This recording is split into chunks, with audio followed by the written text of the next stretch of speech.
Então, agora a gente vai falar da reprodução, tá? A reprodução a gente vai ter basicamente duas formas. Então, a gente vai ter a forma sexuada e depois a forma assexuada, tá? Então, lembra quando eu falei para vocês que assexuado, tudo que tem o A na frente é sinônimo de negação, tá? Então, vamos falar primeiro da sexuada. Na sexuada, a gente precisa de dois seres, né, indivíduos da mesma espécie, tá? Então, quando eu falo da mesma espécie, homem com mulher, gatinho com a gatinha, o cachorrinho com a cachorrinha, né? E então tem que ser da mesma espécie. E aí a gente precisa dos gametas. Quais são os gametas? O óvulo e ou ovócito, né? Que agora na nomenclatura mais nova a gente vai chamar de ovócito, e o espermatozoide, tá? Então a gente precisa desses dois gametas para poder fazer aí essa reprodução que a gente chama de sexuada, tá bom?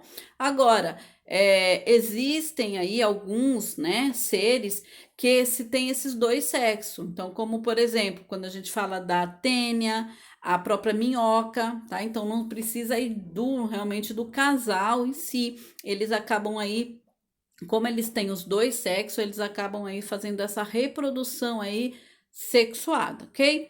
Depois a gente tem a reprodução assexuada. Então, lembra, assexuada sem aí a presença de gametas, tá? Então, como que eles vão fazer aí essa reprodução? Eles se dividem. Então, esse ser vivo aí, ele vai se dividir e dar origem aí a um outro ser vivo da mesma espécie que ele, tá bom? E aí é que é importante vocês lembrarem sempre disso, porque a hora que eu falar de micro-organismos, principalmente bactérias, quando a gente vai lá e não toma um antibiótico adequado e elas continuam se reproduzindo, quando elas se reproduzem, tá? Elas ficam resistentes àquele micro-organismo, porque elas já têm formação, tá bom?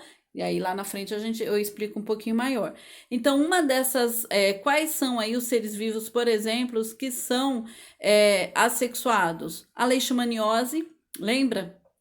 Que lá no sistema linfático a gente falou um pouquinho da leishmaniose e a doenças de Chagas, que a gente vai falar depois, né, do Trypanosoma cruzi, que é o barbeiro, que é o bichinho que acaba sendo o vetor dele, e ele também, se tem aí esse Trypanosoma cruzi que vai promover a doença de Chagas, ele se tem, né, uma reprodução aí assexuada, ok?